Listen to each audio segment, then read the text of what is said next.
Hi, this is Walter from Yellowstone Country Fly Fishing, and I'm posting this video on February 11th, 2025. And what you can see here is basically a twisted up piece of red yarn, and this is a extra large version of the body for the Willy's Pip midge that I posted. I don't even remember when, probably November, early December. And I had a guy call me, and he didn't really get how to make this body, and so I figured I'd post a video of it. And what this is a very simple furled extended body. Basically, you twist whatever your material is into a rope and let it bind back on itself. And it makes a very simple and, pretty good looking segmented body, and you can do it with a whole lot of different materials, basically any kind of a material that's not either too brittle or too stiff, and so something like hair wouldn't work.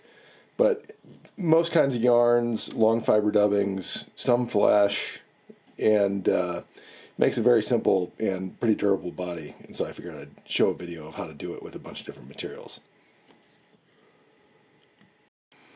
Alright, so like I said, this is just red craft yarn, and I'm going to go ahead and do that one first. So what you do is you take a length of whatever material, and like I said, here is just red craft yarn, and what you do is you just hold it between thumb and forefinger in both hands, and with one hand you just twist it until it tightens and tightens and tightens. And basically, the tighter you get it, the better off you are. And so I've twisted that into a pretty good rope, and then what I'm going to do is take my finger and put it in the middle here, bring my two hands together like that, and so now I'm holding both ends in one hand, and I've got the kind of midpoint in the other, and I'm just going to let that rope up on itself, and then I'll kind of let it twist a little bit like so. But that's the basic technique, and it doesn't really matter what material you're using. That's kind of how you do it. But it makes for some pretty interesting effects. You can do it with a lot of different materials. And so I'll do it with orange yarn here. So this is going to be a little bit of a thicker body, and I've already twisted this. Actually, that's not the right stuff.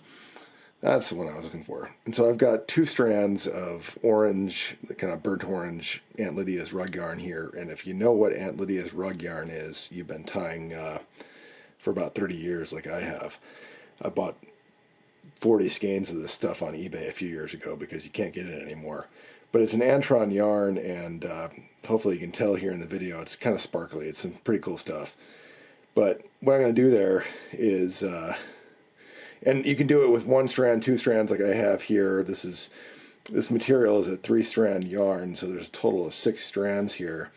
And that really doesn't matter. You can, do it with, I could have 1 strand of one color and 4 strands of another, and it would still work the same way. But I'm just kind of twisting that up, getting it really tight so that it's kind of hard to hold it. You see how it wants to collapse like that? I'm just kind of stretching it, put my finger in the middle, grab it with one hand, and then let it cord up. And then obviously here you kind of have to work at it a little bit. And this wouldn't have happened if I wasn't sitting here on the opposite side of this camera. I'm going to redo that.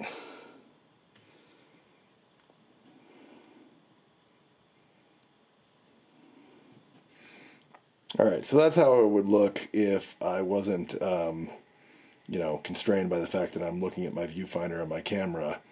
But you can see how that makes a neat looking segmented body, and without a great deal of effort, I could tie that in just like that, as you saw in the intro photo. I could now apply some markers if I wanted to change colors. I could use 2 different colors of material if I wanted to make different colors.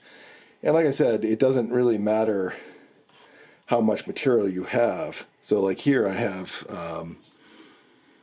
2 strands of electric blue in that same material, this Aunt Lydia's rug yarn, and I'm going to go ahead and just unravel that.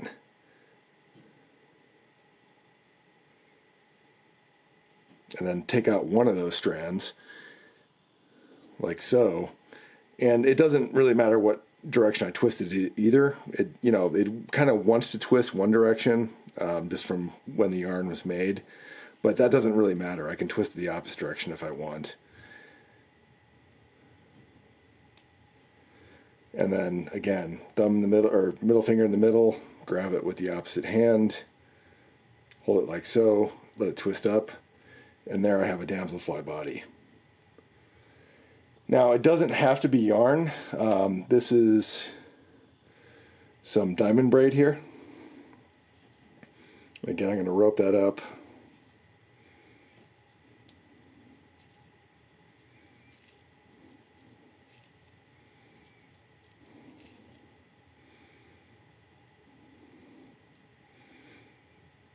And this is easier when you're not staring at a camera. And that one didn't come up so well because I didn't twist it enough, but you can get the basic point. Like that makes a perfectly good body on a caddis pupa. Like if you find Juan Ramirez's kryptonite caddis hard to tie because it's a bunch of knots, you can get awfully close with that. That's how I usually tie them, actually, by using diamond braid. And here I've got just some Montana Fly Company widow's web, and this is obviously a very different material. This is just kind of a loose, it's almost doll hair. And I've got two colors of that here. It's two different tans. And again, if I twist that up, you can see how that's kind of getting a barber pole effect, hopefully. Put my finger in the middle, grab it with the other hand.